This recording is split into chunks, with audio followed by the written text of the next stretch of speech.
My brain was so lit up from eating all day. I've told you all about the food boundaries and why I think they're successful, and I'm going to share a little more in detail. So I eat 3 abundantly delicious meals a day. No sugar, no flour. Lots of amazing food God has created for us to eat. And I eat 3 times a day, lots of food, plenty of food. I write my meals ahead of time, so I know what I'm going to be eating in general for the most part. And I eat breakfast, and I remind my brain when it says, I want a little bit more, or how about a snack? How about a snack? I eat my breakfast and I'll wait for lunch. Then I will have my lunch. I always get hungry at 3 o'clock in the afternoon, pretty much every day. Not necessarily get hungry, but get munchy or snacky. I want a snack. And I remind myself, and now I'm in a routine of this, so my brain kind of knows, I had my lunch, it was perfectly enough, and my delicious dinner is coming. My plentiful dinner, my healthful dinner is coming.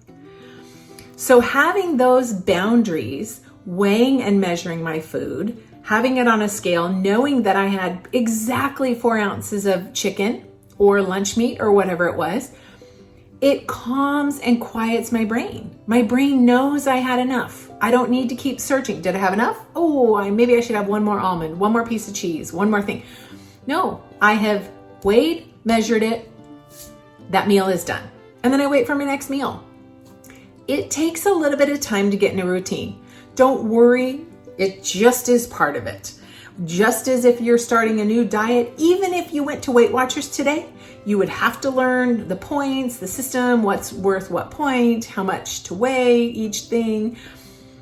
Anytime you do something different or new or regroup or get back on track, it takes a little bit of time of adjustment. That is perfectly okay. Your body, your brain will adjust.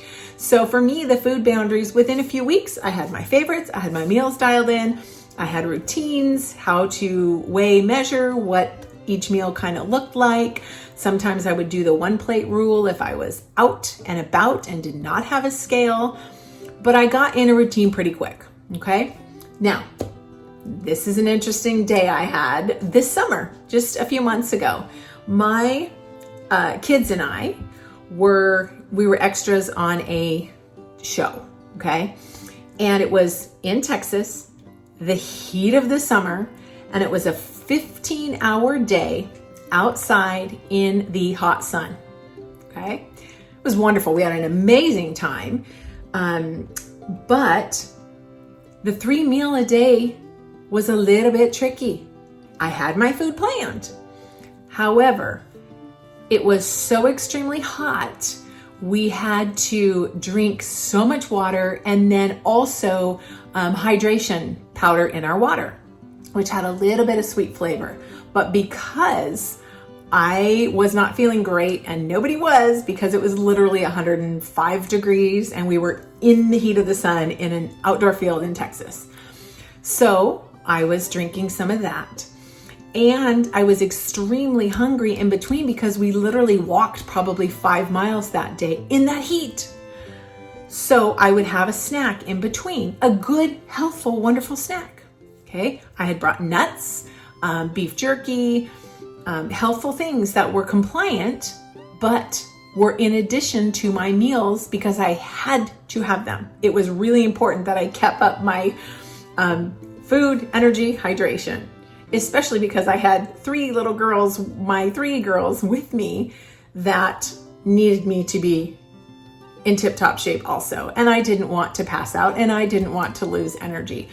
So I ate all compliant meals, but I got to that evening time and I normally eat dinner around 6, which I did, but they gave us, as we were leaving, an extra dinner, okay? And it was wonderfully compliant, salad, chicken, and I felt so very hungry. So I ate that. I got to that evening and I literally laid down and I was exhausted. But my mind said, oh, that was fun. That was fun eating all day. I really liked that. I woke up the next morning. We were on our way home. I had my 3 meals planned. And I mean to tell you, my brain was so lit up from eating all day, which was compliant things, but eating all day, that literally it took me a couple days to get back to center. I don't really love the word back to center, but back to what is right and what is true. And I was able to do that. But my brain, I had to convince it, okay? Because it was literally, that was really fun. I liked eating all day. Oh, how about some nuts here? How about this here? How about an apple? Yeah, anytime.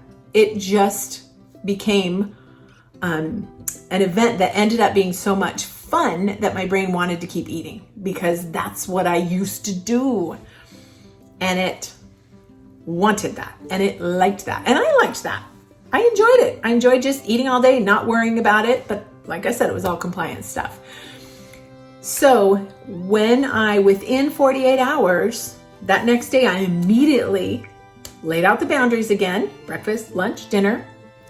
And I did have all of my sparkling waters and tricks and tools in between because I was wanting more.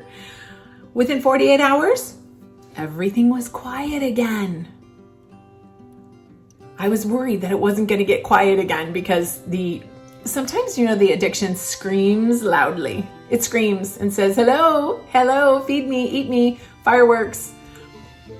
And it was loud, but I was able to get it back down because I immediately got the boundaries in order, and it created a safe space for my brain again, for myself. We love the boundaries. Children love the boundaries. People love boundaries. When a child is in their playpen, they're safe in their boundaries. When I have my boundaries laid out, they're guardrails. They're beautiful. It's not restrictions. It's just a nice, safe space and boundaries. The boundaries work. I remember I talked about food plan. Anyone can have a food plan and they may or may not work, but having the boundaries create a safe space for ourselves to make the next right choice and to know we had perfectly enough at the last meal and we'll have perfectly enough at the next meal.